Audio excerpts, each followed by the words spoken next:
एक ऐसा अंतर्राष्ट्रीय ख्याति प्राप्त मानव जो गुरु प्रेरणा से पिछले 20 वर्षों से वानप्रस्थ जीवन जीते हुए 24 घंटे मानवता की सेवा में संलग्न है।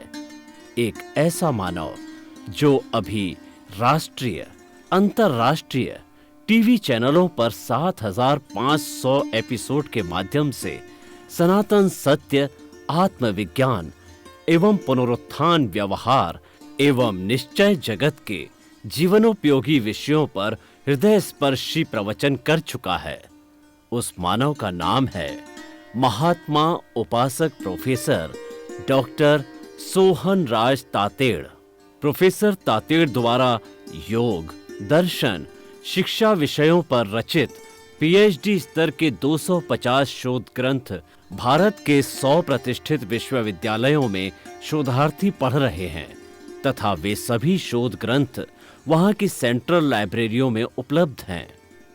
महात्मा सोहन राज ने अभी तक हजारों स्कूलों, कॉलेजों, विश्वविद्यालयों एवं संस्थाओं में सेमिनार, वर्कशॉप, कैंप लगाकर लाखों विद्यार्थियों को योग, दर्शन, शिक्षा का प्रशिक्षण देकर उन्हें सुसंस्कारित किया। डॉक्टर तातेड़ ने भारतीय संस्कृति उत्थान के 4000 से अधिक समसामयिक विषयों पर आर्टिकल लिखकर ऑनलाइन जर्नल, पत्रिकाओं, वेबसाइट्स पर प्रकाशित किया, जिसका उपयोग लाखों पाठक कर रहे हैं। उपासक तातेड़ के 5000 से अधिक आज का सुविचार, आज का शुभ संदेश, आज का मंगल भावना योग आदि चिंतन websites, Twitter, blogger, Facebook, YouTube माध्यमों से लाखों लोग अपना जीवन निर्माण कर रहे हैं। मानवता के मसीहा ऐसे महामानव महात्मा सोहन राज तातेड़ के प्रोफाइल को अभी तक विश्व के 20 लाख दर्शक यूट्यूब पर, 12 लाख गूगल पर एवं लाखों दर्शक फेसबुक, ब्लॉगर, ट्विटर और इंस्टाग्राम पर देख चुके हैं।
आइए, सुनिए, देखिए, समझिए सनातन सत्य।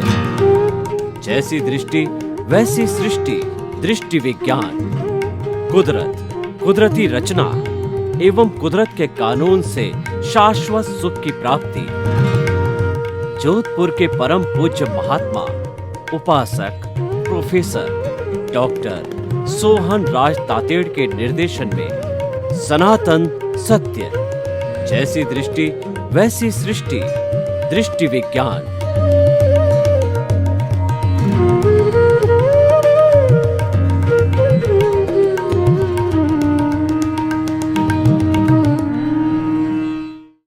भाई और बहनों, मातृशक्ति को नमन। स्टूडियो में आपका हार्दिक स्वागत, अभिनंदन है, सत्कार है। आत्मविज्ञान साइंस ऑफ द सोल कार्यक्रम के अंतर्गत हम आपको सही दृष्टि, सही सोच देते हैं। आपकी जो रॉन्ग बिलीफ है उसकी जगह आपको राइट बिलीफ देते हैं, आपको सम्यक ज्ञान देते हैं, सम्यक दर्शन देते हैं और आपके नेगेटिव थॉट्स को पॉजिटिव में बदलते हैं। हमारे पास ना तो कोई तंत्र है, ना मंत्र है, ना कोई विद्या है, ना जादू है, ना टोना है। हमारे पास एक ही सिद्धांत है कि नकारात्मक सोच को हम आत्मविज्ञान कार्यक्रम से सकारात्मक सोच में बदलते हैं। तो ये सारा कार्य हम अलग अलग एपिसोड्स के माध्यम से करते हैं। व्यवहार जगत के भी एपिसोड है और निश्चय जगत के भी एपिसोड है। तो आज का हमारा व्यवहार जगत का बहुत सुंदर एपिसोड हम लेकर के आपके सामने प्रस्तुत हो रहे हैं। करत करत अभ्यास के बहुत ही सुंदर एपिसोड है और हमें ये मंजिल तक ले जाता है, लक्ष्य तक ले जाता है, पुरुषार्थ करने के लिए प्रेरित करता है, हमारे में जोश जगाता है, हमारे में उत्साह पैदा करता है और हमारे में इमोशंस पैदा करता है, पॉजिटिव इमोशंस। कि करत करत अभ्यास के और जड़मती होत सुजान और रसरी आवत जान के और सल पर पड़त निशान।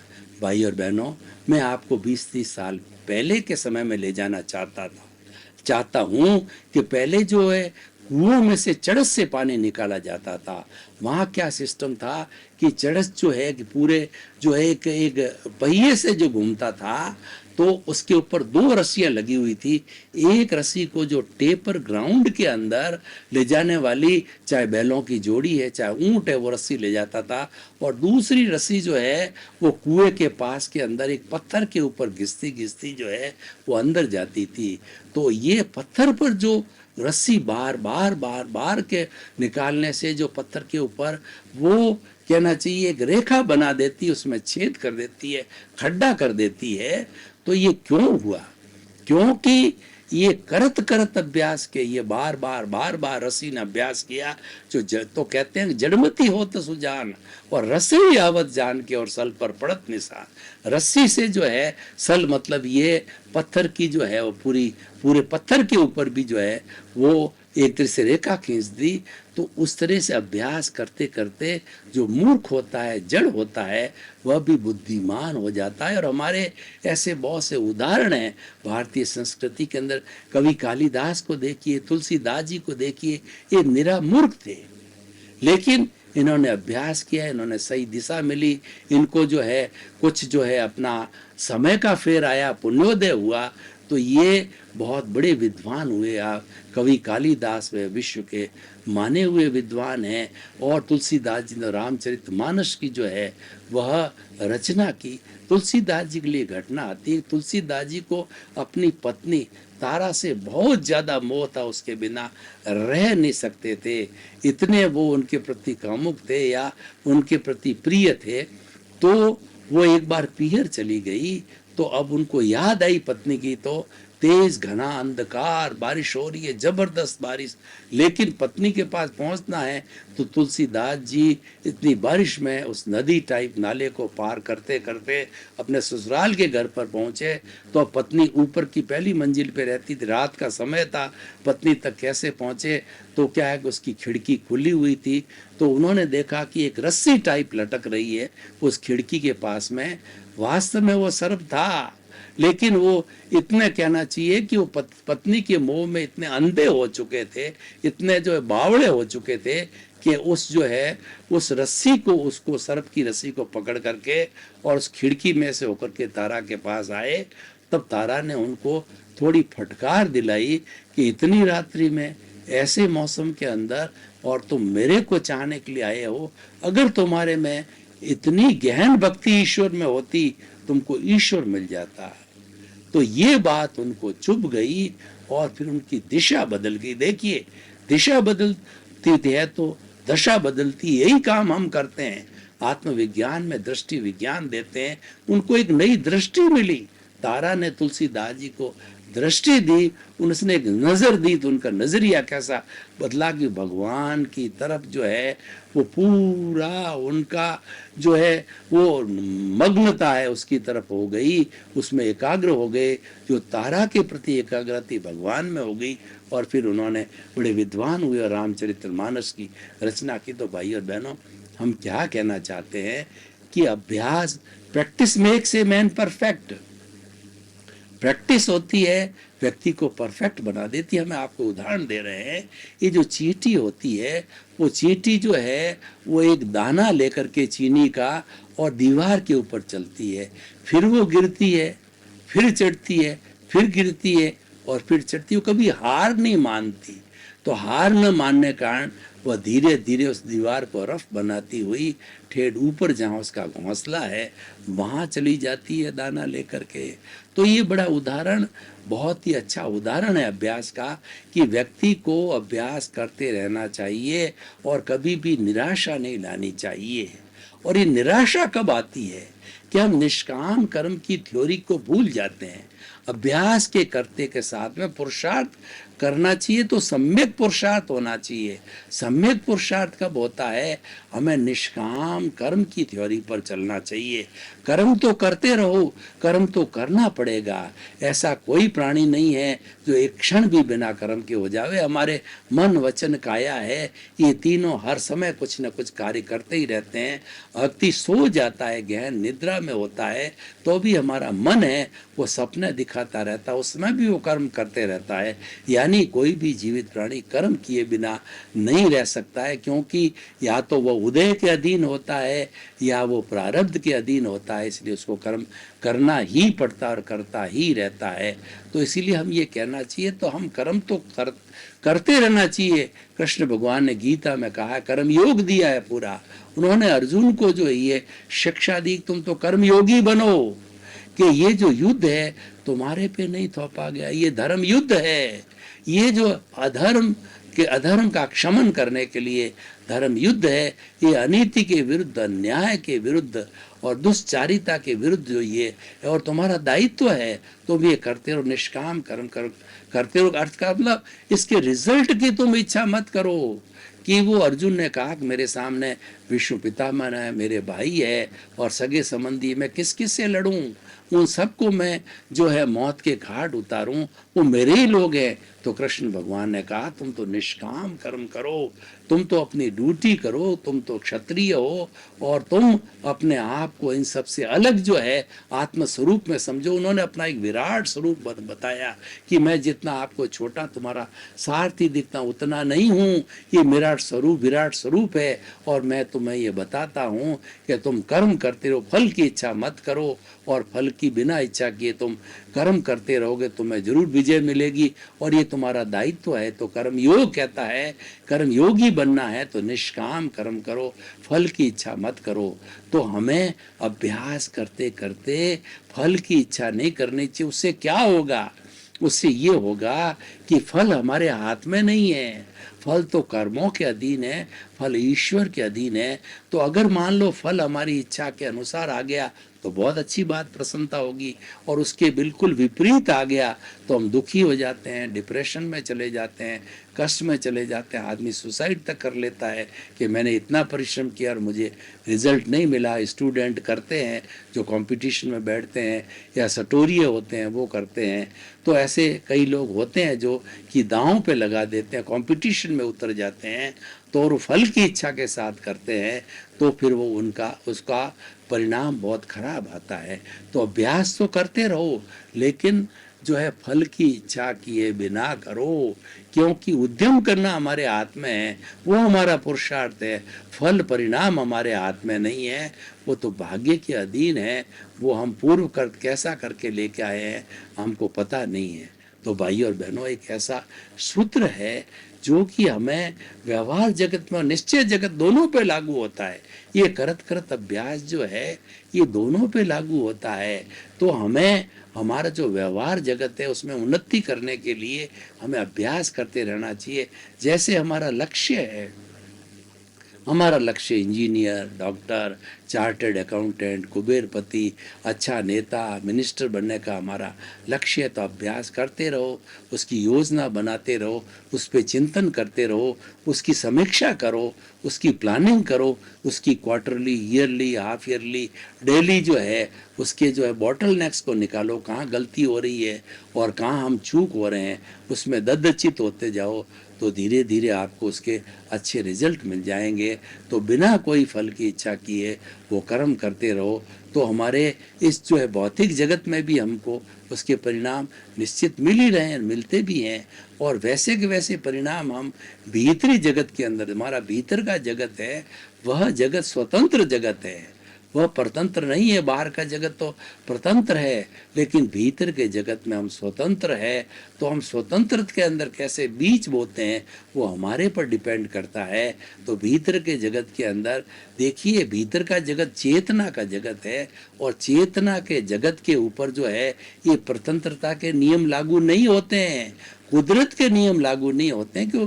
चेतन है वो तो निर्बाध गति से चलता है, वो कोई पैदा नहीं किया जाता, पैदा तो ये शरीर किया जाता है। कुदरत कहती है शरीर को मैंने जन्म दिया है, आत्मा को जन्म नहीं दिया है। आत्मा तो अजन्मा है, वो तो जन्म लेता ही नहीं है, वो तो केवल उसकी प्रेजेंस रहती है। प्रेजेंस क्यों होती है? कि उसकी वजह से जो पूर्व जन्म के अंदर अगर किसी व्यक्ति ने कर्मों का अर्जन किया है तो उस आत्मा की विटनेस से हुआ है, तो इस जन्म में भी उस आत्मा को विटनेस देनी पड़ेगी, और तब तक देनी पड़ेगी कि जो राग द्वेष रूपी जो कॉजल बॉडी है जब तक समाप्त नहीं हो जाती तब करनी पड़ेगी। तो इसीलिए हमें अभ्यास क्या करना है, हमें भीतरी जगत में भी अभ्यास करना है, अपने स्वरूप को जानने का अभ्यास करना है। हमें ये अभ्यास करना है कि मैं कौन हूँ। सबसे पहले इसकी सबसे कठिन प्रश्न ये है अपने आप को पहचानना। व्यक्ति दुनिया को बहुत पहचानता है, व्यक्ति अपनी गज से दुनिया को नापता है, दुनिया की गज से खुद को नापता है। तो ये तो काम बहुत आसान है व्यक्ति को, लेकिन उससे भी आसान कार्य है कि मैं कौन हूँ व्यक्ति ये जानने लग जाता है, तो वो अंतिम लक्ष्य है मानव जीवन का। वो पुरुषार्थ चतुष्टय के अंदर अर्थ काम धर्म मोक्ष बताया है, उस मंजिल को भी व्यक्ति प्राप्त कर सकता है। लेकिन उसकी जो है दृष्टिकोण सही होना चाहिए, उसका पाथ सही होना चाहिए, उसकी दिशा सही होनी चाहिए। वो दिशा सही होने के लिए हमारे स्वरूप जो है वो स्वरूप को पहचानना जरूरी है। हमारा स्वरूप क्या है? कि हमारा शुद्ध स्वरूप है, जो अभी आवृत है कर्मों से, उसको शुद्ध करना है। और मूल स्वरूप तो उसका शुद्ध है, लेकिन कर्मों का आवरण उस पर है। तो वो शुद्ध स्वरूप क्या है उसको जानो। वो तो ज्ञाता है, दृष्टा है, वो जानने वाला है, देखने वाला है, यही उसका काम है। और वो अनंत ज्ञान वाला है, अनंत दर्शन वाला है, अनंत शक्ति वाला, अनंत सुख का धाम है। वो अजन्मा है, और वो राग द्वेष से मुक्त ऐसा मैं शुद्ध आत्मा हूँ। मन वचन का ऐसे मुक्त ऐसा मैं शुद्ध आत्मा हूँ। मैं अव्याबाद हूँ, मैं टंकोत्कीर्ण हूँ, और मैं जो है सब चीज़ों से मुक्त जो है वह शुद्ध आत्मा हूँ। जब हम इस चिंतन में डूब जाते हैं, इस जागृति में चले जाते हैं, और हमको जब सद्पुरुष के द्वारा, ज्ञानी पुरुष के द्वारा ज्ञान मिल जाता है, तो हमारा अभ्यास भीतरी जगत में भी अच्छा चला जाता है। वो अभ्यास क्या है?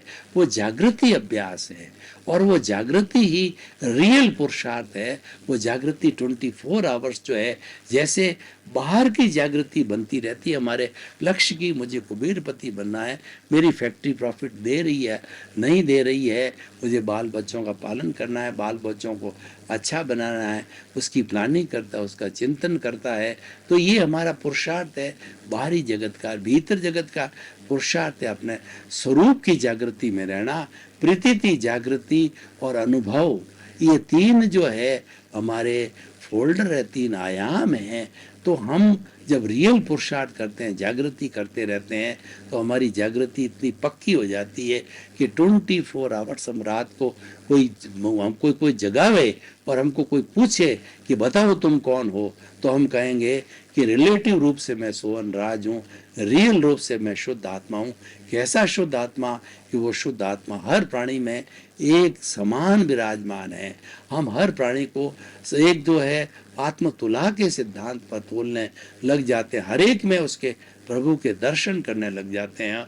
और जब ये हम जो है हर चेतन प्राणी में उस चेतना के दर्शन करने बढ़ जाते हैं, तब हम समदर्शी बन जाते हैं, हम राग द्वेष से मुक्त हो जाते हैं, और धीरे धीरे मुक्ति की ओर प्रयाण करते रहते हैं। हमको घुमाने वाला ये राग द्वेष है।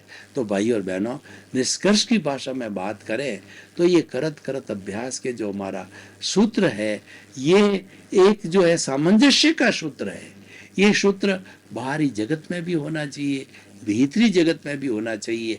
हमने मात्र अगर बाहरी जगत के जो है के अंदर ही अभ्यास करने की कोशिश की तो हमें वास्तव के अंदर होलिस्टिक जो है हमको रिजल्ट नहीं मिलेंगे, क्योंकि मानव जीवन है एक होलिस्टिक जीवन है, ये सबसे अत्यंत दुर्लभ जीवन है और इस जीवन का लक्ष्य मुक्ति की ओर प्रयाण करना होता है और मनुष्य ही मुक्ति की बात सोच सकता है, कोई भी दूसरा जीवित प्राणी ये बात सोच ही नहीं सकता है।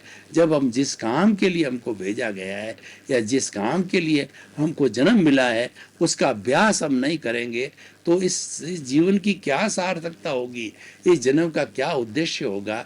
तो इसीलिए आज के इस एपिसोड के माध्यम से हम खास करके हमारे भारत के युवा हैं, 80 करोड़ युवा भारत में हैं और वो राष्ट्र का निर्माण करने वाले हैं और उनके सामने बहुत लंबा जीवन पर्याय है, तो वह करत करत अभ्यास के सूत्र को अपनाएं और अपना अभ्यास करते रहे, परिश्रम करते रहे, पुरुषार्थ करते रहे।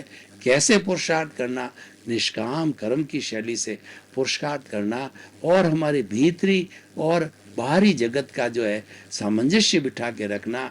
बाहरी जगत के अंदर तो हम कार्य करते रहे, वो हम निष्काम कर्म के माध्यम से, और भीतरी जगत के बारे में भी अपने अस्तित्व के बारे में सोचते रहे। हम अपने आप से बार बार प्रश्न करते रहे, दिन में कई बार प्रश्न करें कि मैं कौन हूँ, मैं कहाँ से आया हूँ, मुझे कहाँ जाना है।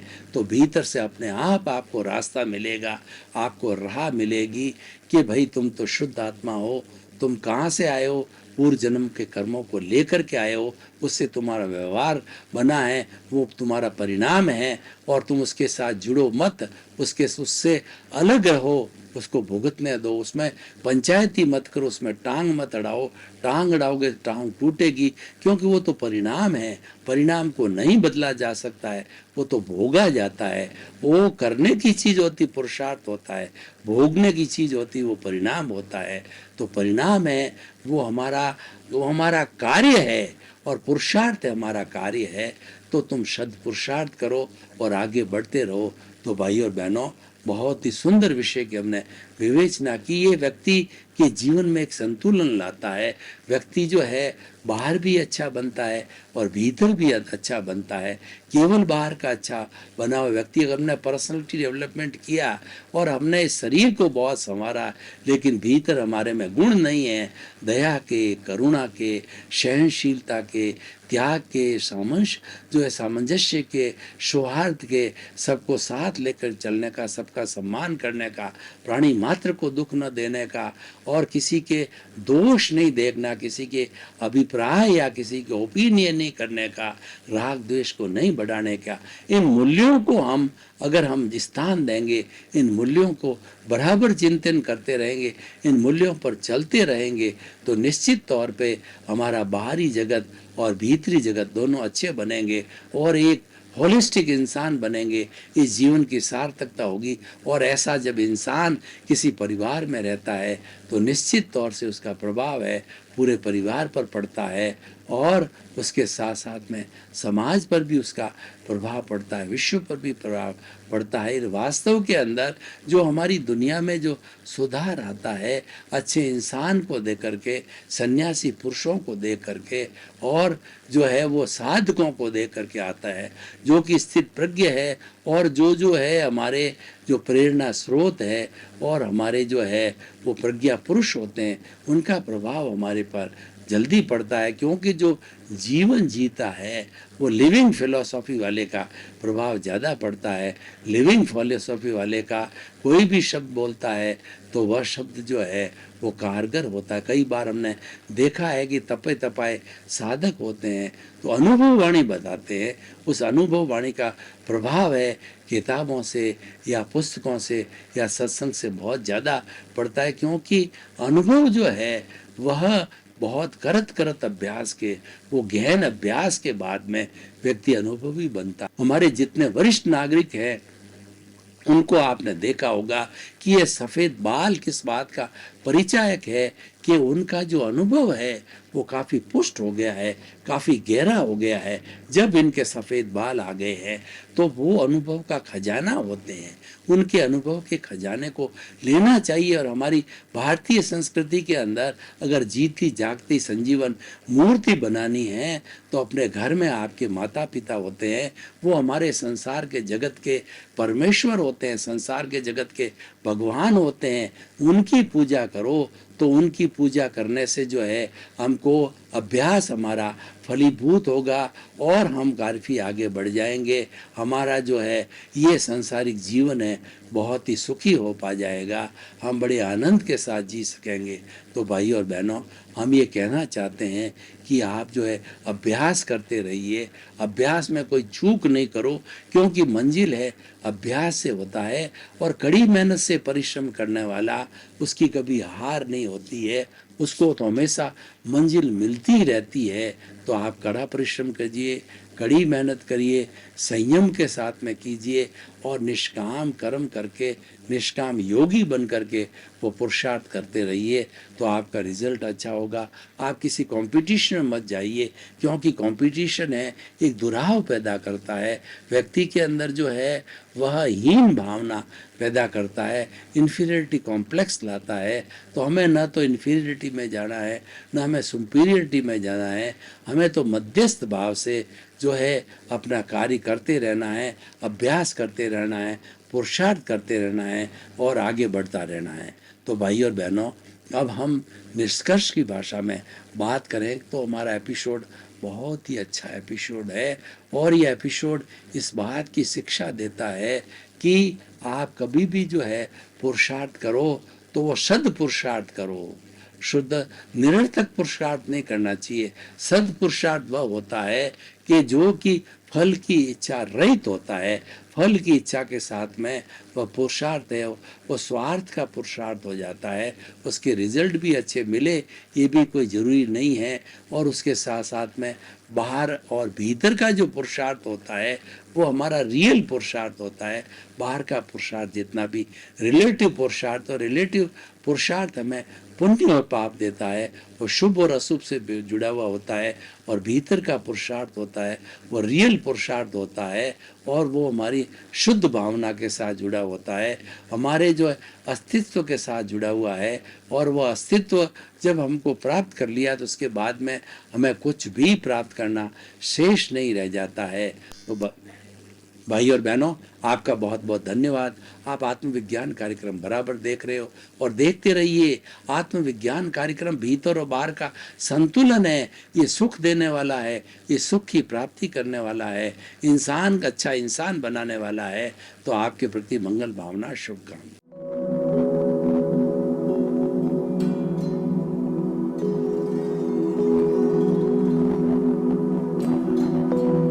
एक ऐसा अंतर्राष्ट्रीय ख्याति प्राप्त मानव जो गुरु प्रेरणा से पिछले 20 वर्षों से वानप्रस्थ जीवन जीते हुए 24 घंटे मानवता की सेवा में संलग्न है। एक ऐसा मानव जो अभी राष्ट्रीय, अंतर्राष्ट्रीय टीवी चैनलों पर 7,500 एपिसोड के माध्यम से सनातन सत्य, आत्मविज्ञान एवं पुनरुत्थान, व्यवहार एवं निश्चय जगत के जीवनोपयोगी विषयों पर हृदय स्पर्शी प्रवचन कर चुका है। उस मानव का नाम है महात्मा उपासक प्रोफेसर डॉक्टर सोहन राज तातेड़।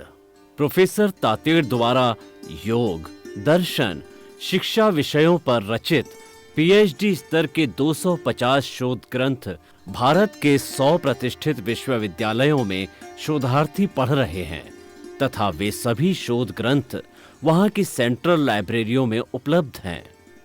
महात्मा सोहन राज ने अभी तक हजारों स्कूलों, कॉलेजों, विश्वविद्यालयों एवं संस्थाओं में सेमिनार, वर्कशॉप, कैंप लगाकर लाखों विद्यार्थियों को योग, दर्शन, शिक्षा का प्रशिक्षण देकर उन्हें सुसंस्कारित किया। डॉक्टर तातेड़ ने भारतीय संस्कृति उत्थान के 4000 से अधिक समसामयिक विषयों पर आर्टिकल लिखकर ऑनलाइन जर्नल, पत्रिकाओं, वेबसाइट्स पर प्रकाशित किया। जिसका उपयोग लाखों पाठक कर रहे हैं। उपासक तातेड़ के 5000 से अधिक आज का सुविचार, आज का शुभ संदेश, आज का मंगल भावना योग आदि चिंतन websites, Twitter, blogger, Facebook, YouTube माध्यमों से लाखों लोग अपना जीवन निर्माण कर रहे हैं। मानवता के मसीहा ऐसे महामानव महात्मा सोहन राज तातेड़ के प्रोफाइल को अभी तक विश्व के 20 लाख दर्शक यूट्यूब पर, 12 लाख गूगल पर एवं लाखों दर्शक फेसबुक, ब्लॉगर, ट्विटर और इंस्टाग्राम पर देख चुके हैं।